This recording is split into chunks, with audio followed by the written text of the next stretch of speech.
Hello and welcome to this edition of the AllSpeeches Broadcast. And before we start, I know what you're thinking. This is a very natty shirt. It's probably a bit too young for me. I'm 45. This shirt is more like someone who's going out at about 25. But there's a story behind it.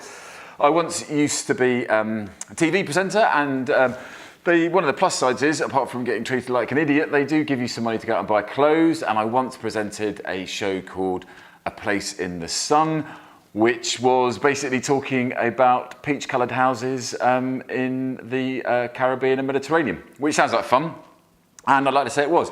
Let's leave it there. But anyway, I bought this shirt with that money, because I just had to burn the cash. Anyway, this is the middle-aged ramblings of me from Middle England, based on all the answers and bits and pieces I receive from people all around the world when I write their wedding speeches, and they are a lot of fun. They're very insightful, they're very pithy sometimes, they're very funny, and I just love reading them, and I want you to be able to share them, share them with you, if that makes sense.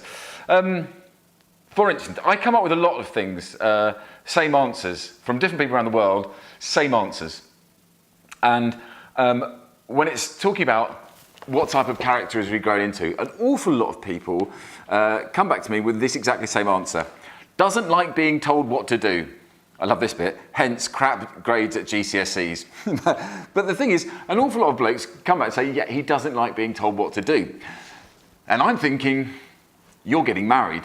And I don't want to sound cynical or jaded or anything, but if you don't like being told what to do, then probably you're going to have to sort of have some sort of compromise somewhere in your married life, because you are going to be told what to do. I like to think of myself as a very independent, free-thinking man. I have given up free-thinking, independent thought years ago, when I got married actually, because are men capable of independent thought? Should they be allowed to think on their own?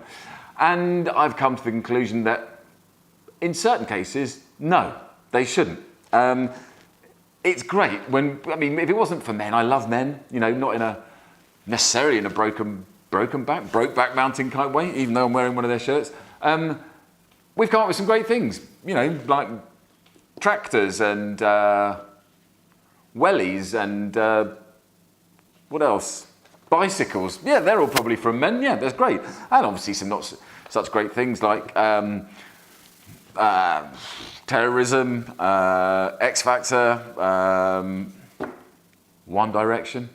Yeah, sorry. Anyway, when left up to their own devices, men generally do get it wrong when it comes to affairs of the heart. Now, that's why when you meet your life partner, so you have this period in between sort of leaving school and meeting your future wife where you're allowed to make your own decisions. That's when you tend to write your best man speech, and then your groom speech, because you won't be seeking the advice of your future wife for that, and you generally get it wrong. And that's why. And I think when it comes to guys, should they be able to think independently and have their own free thought? No, not really, because we're no bloody good at it. And by the time you get to my age, you get ground down with everyone else's ideas. You're just happy to go to the pub and let them get on with it.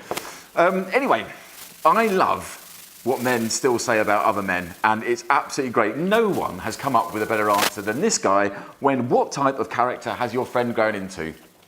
A pillock. And for anyone in America that doesn't know what a pillock is, it's exactly the same as a douchebag. Guys, it doesn't matter what age you get to, and this is living proof of it, it doesn't matter what age you get to, we still find women a complete and utter mystery. Getting married and living with one doesn't really clear anything up. But this is great. This guy was talking about his friend who's getting married, and he said, Rob asked my advice wanting the talk about girls. He was 32 at the time. I know guys who were 42 that would equally refer to.